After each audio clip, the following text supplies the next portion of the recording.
Had to go get cigarettes and water and soda. $60 so far in cigarettes. Anyways, I don't even know if I can read this. My eyes are not good. I noticed at the store. Just, oh, that's right. She has this magnifying glass. No idea how to set this thing up. Yeah, apparently that Ryan guy reads Brian's Facebook. So I don't know if he has Brian's phone number, but he messages him on Facebook because Brian showed it to me when we were still in Quincy.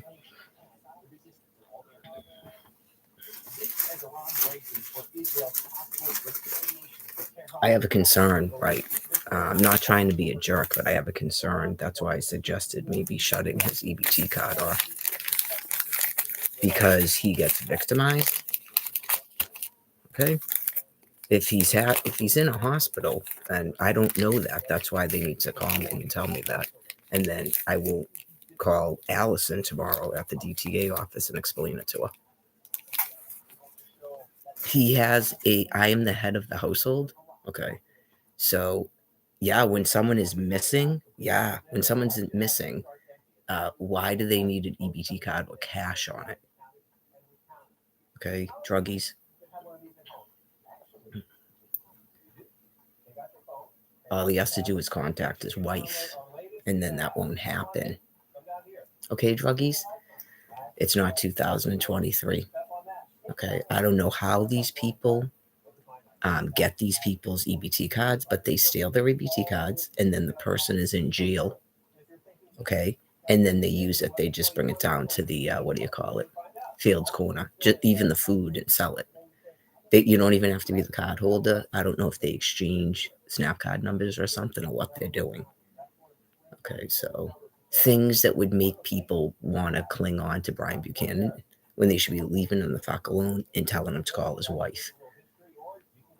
Okay, so if he doesn't have any medication on him and he doesn't have any money, all they can do is tell him to go into Gavin and then wait outside for him to come out. Okay, that's not going to work because of warrants. Right. The timing of this is not like the other times, dudes. Okay, so Gavin Foundation already knows they shouldn't even be letting him in there, or they let him in just so he can use the telephone to call me. Okay, and then he'll be picked up there by me. Not he's leaving there with prescriptions.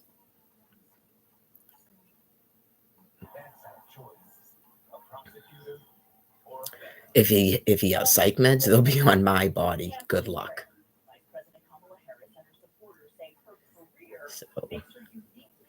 So, I bought this stuff to make my own international coffees. I got to get up and I guess take this coat off since I just came in from outside. I think I noted to the world that these American Spirit cigarettes are actually not as strong as those Good Stuff cigarettes. Yeah, I mean that stuff is strong, strong, strong. But it definitely has more nicotine than these do. That's why people pay the money they do for them. Oops.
So, anyways, if Brian Buchanan is a mentally ill man and he's off the charts and has to be sectioned, and then calm down and then decide if he still wants to be married to me. He doesn't have to worry about the stress of that, right? I don't even know if they do say sorry, but I mean, sorry one time, right? I don't think I really go over the other times. Now that I think about it, I don't think I've dredged that stuff up. I'm dredging it up now to sort of point out to him in the court, because apparently it's going to come to that, unfortunately. It doesn't mean that he'll be sectioned, but it's causing me a lot of problems with my schedule, I got to say. But you don't want to put even more pressure on mentally ill people.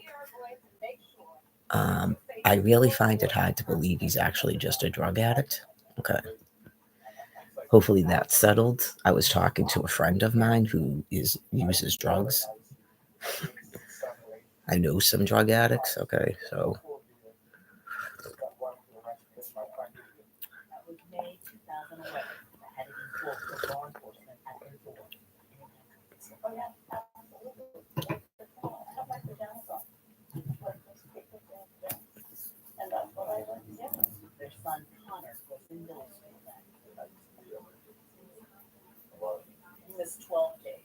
it's pretty good. It's not bad.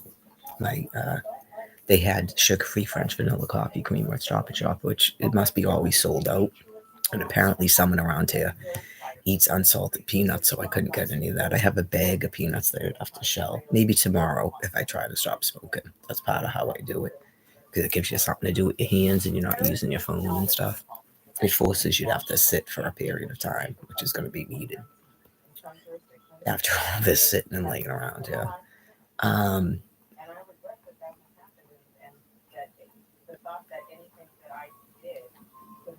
Oh, all right. I'll go over it again. Because the Facebook is usually I'm either outside smoking or walking around. Yeah. So what you're saying, Quincy Police Department, okay. I went into the Quincy Police Department, Your Honor. I don't mean it like mean, but if you were listening to this, Your Honor, I went into the Quincy Police Department. It must have been if I reference the text messages, sorry, that if you want exact dates, that's helpful. I know, like I'm on the stand. Let's see. It's the old text messages. I have them screenshotted, but I think it was this phone number.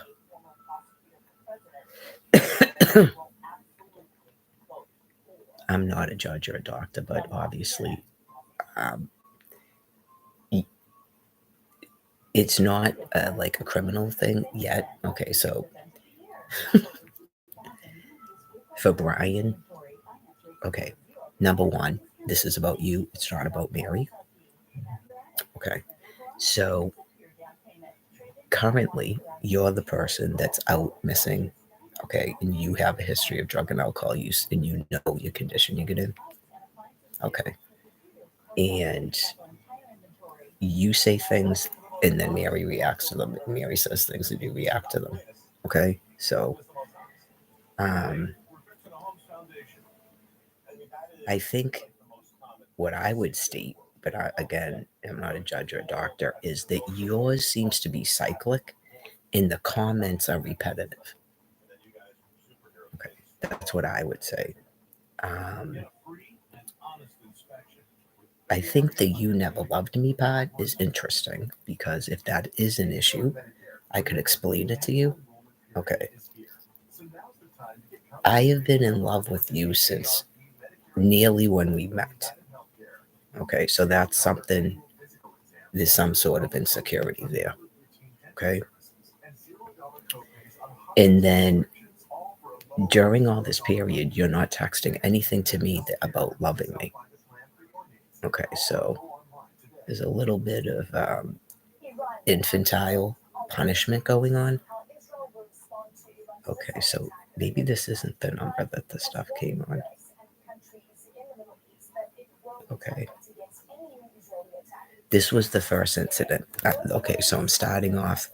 You got out of Gavin Foundation on July 25th. I'm sorry, we'll start with this.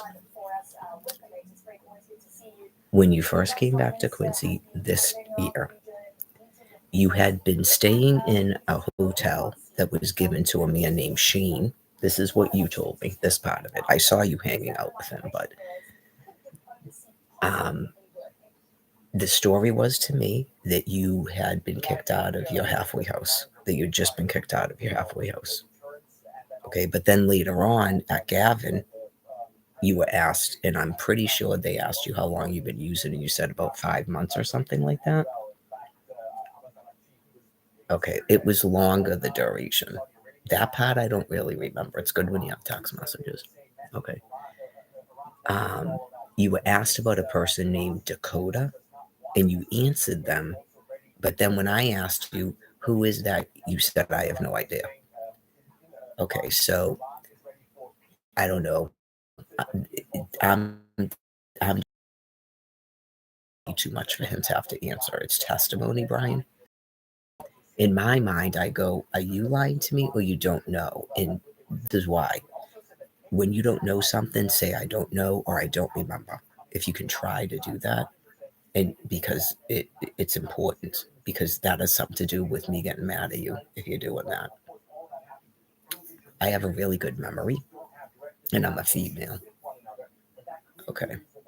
He said that you entered the detox with the person named Dakota. I've never met anybody by that name, by the way, and I've never heard that name before or since.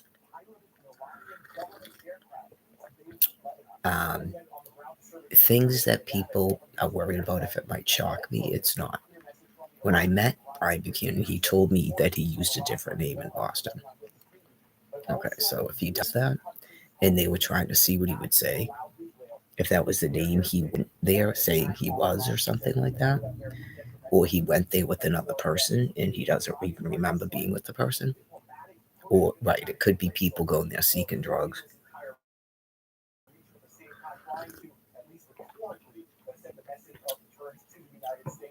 And Brian said to the guy, I think he died. Okay, so he's hanging around with people that have very serious drug problems. And I'm sure a lot of them have mental illness. Fantastic. I'm right in the middle of talking. Yeah, I'm going to shut it off.